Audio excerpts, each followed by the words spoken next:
je suis fatiguée. Est-ce que c'est une phrase que vous dites souvent en ce moment? Est-ce que vous ressentez cette lourdeur, cette pesanteur? Est-ce que vous avez l'impression de lutter, de vous traîner? Eh bien, si c'est le cas, cette vidéo va vous apporter vraiment un éclairage. Elle ne dure que quelques minutes et rapidement, vous allez pouvoir faire le point. Bonjour à tous, je suis Marilène Danino-Alonso, je suis psychologue, également coach professionnel. J'ai plusieurs spécialités, le travail, l'hypersensibilité, les relations, les émotions, bien sûr. Et aujourd'hui, donc, nous allons parler de l'épuisement.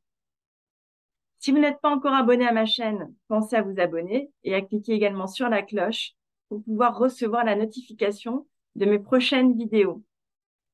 Alors, il y a 3 éléments à regarder si vous vous dites souvent, je suis fatiguée, comment je vais faire aujourd'hui et vivement ce soir, etc. Alors d'abord, la notion de la constance en fait de votre fatigue. Vous êtes fatigué le lundi, le mardi, le mercredi, le jeudi, le week-end, euh, pendant les vacances. C'est quelque chose qui est présent assez souvent dans votre vie et souvent vous vous demandez comment vous allez faire pour aller faire les courses, pour aller au travail. Et forcément, les journées deviennent un peu une lutte par rapport à cette fatigue. Donc, le premier élément, c'est la permanence de cette fatigue qui est là, en fait, qui est présente dans votre vie, dans votre état mental, dans votre état d'esprit, cette pesanteur, cette espèce de sac de briques où vous avez l'impression de vous trimballer, de vous traîner, en fait, dans la vie. Alors, le deuxième élément, c'est les oublis, les petites pertes de mémoire, les difficultés à vous concentrer. Ça, c'est aussi très caractéristique de l'épuisement chronique. Donc, il faut le regarder et le constater. Si c'est votre cas, c'est important que vous en soyez conscient. Et puis, le troisième élément, c'est votre niveau d'anxiété, en fait, qui augmente. Ce sentiment d'insécurité, cette sensation de précarité, euh, d'inquiétude, en fait. Hein. Ça, on le retrouve beaucoup le soir, mais on le retrouve aussi le matin au réveil.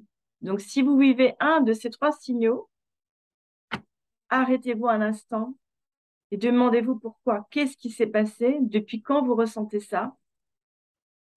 Euh, dans quel domaine vous vous sentez le plus en difficulté? Est-ce que c'est au travail? Est-ce que c'est dans votre patience, dans le couple, dans la famille? Est-ce que vous avez plus de mal à gérer votre habitat, les tâches quotidiennes, les transports, etc. Il y a un autre sujet sur lequel je vais embrayer, c'est, on va dire, le cran d'après. Le cran d'après, c'est ce qu'on appelle euh, le burn-out. En fait, il y a des petits burn-out, des gros burn-out. Il y a différents types de burn-out. Il y a des burn-out émotionnels et nerveux. Il y a des burn-out personnels quand on est dans des crises existentielles, qu'on se demande ben, finalement quel est notre rôle dans notre vie, quelle est notre place, pourquoi on est là, quel est le sens finalement à tout ça, pourquoi c'est si difficile. Ça, ce sont des crises existentielles. Ça peut générer un burn-out parce qu'il y a des pensées obsédantes, des ruminations qui vous épuisent en fait dans le temps quand vous n'avez pas vos réponses. Vous avez aussi le burn-out post-accouchement pour les femmes qui ont accouché il y a récemment, il y a 6 mois, il y a 2 ans, des fois il y a 3 ans. C'est difficile d'éduquer des petits-enfants. Ça prend beaucoup d'énergie, beaucoup d'attention. Et être sur le qui-vive en continu, le jour comme la nuit, avec un sommeil léger, ça épuise naturellement. Et puis, il y a aussi le burn-out au travail, quand on a des responsabilités, quand on a des horaires fixes à respecter, quand on a un temps de trajet difficile, quand on a des coopérations complexes avec des personnes des fois négatives, des personnes des fois qui abusent de votre gentillesse, qui sont autoritaires, euh, qui, euh, qui ne valorisent pas les efforts que vous faites, ce que vous donnez de votre personne, etc., etc. Généralement, il y a une cassure qui commence à un moment donné, une fêlure en fait. C'est vraiment quelque chose qui, tout d'un coup, commence en fait à fragiliser votre personne, votre identité, votre intégrité. et qui progressivement, petit à petit, comme un processus qui se déroule, va vous fragiliser chaque fois plus sur le lit, naturellement, d'une fatigue nerveuse, d'une fatigue psychologique, d'une fatigue émotionnelle, avec des relations qui se tendent de plus en plus. Alors, qu'est-ce qu'on fait souvent dans ces cas-là? Ben, on essaie d'avancer quand même. On relève les challenges du quotidien. On prend sur soi, on serre les dents et on avance quand même et on continue et le processus s'accélère. Dans ces cas-là aussi, on se dit, mais non, ça ira mieux demain, j'en ai vu d'autres. On a ce côté cuirasse qui nous tient, qui nous maintient jusqu'à quand? Là est la grande question. Tout être humain a ses limites et l'enjeu, en fait, dans ce type de situation, c'est de ne pas dépasser trop longtemps ses limites parce que les conséquences vont être là. Quelles sont les conséquences d'une situation comme celle que je viens de vous décrire?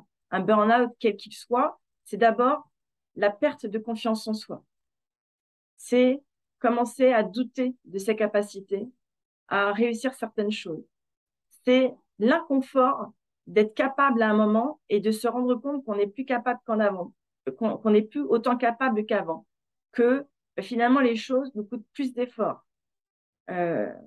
On a beau essayer d'optimiser, on n'en peut plus en fait. Hein.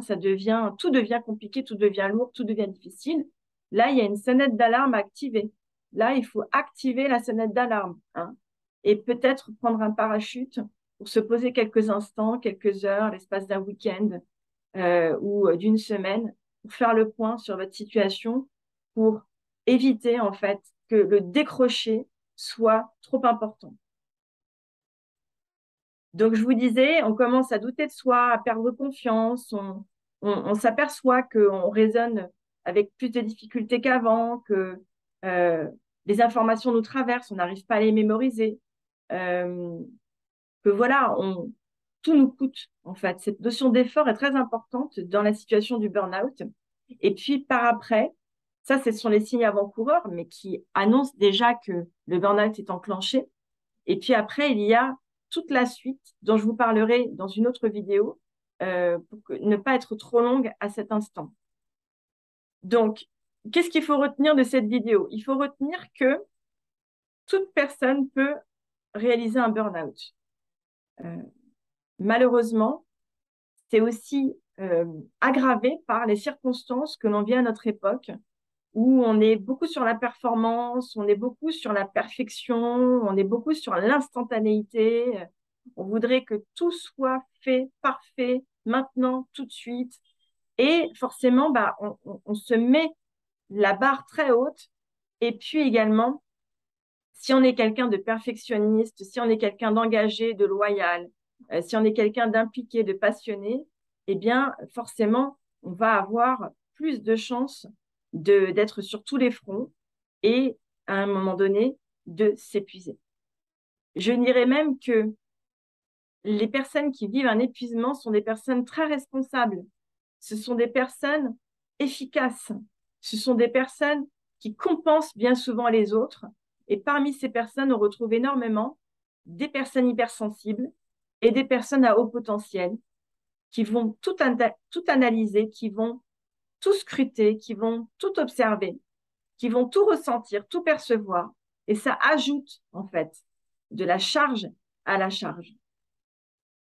Voilà, donc cette vidéo est une vidéo de prévention, mais c'est aussi une vidéo de mobilisation. Si vous vivez ce genre de situation, il ne sert à rien de le nier parce que ça va vous rattraper. C'est un processus dans lequel vous êtes. Le mieux que vous ayez à faire, c'est d'accepter la situation telle qu'elle est, de vous retirer un instant pour reprendre votre souffle, pour reprendre un peu de force, pour vous organiser pour mieux dormir, pour avoir l'esprit plus clair et ensuite mettre en place une stratégie pour déjouer en fait cette somme de pièges implicites dans lesquels vous vous êtes embarqué.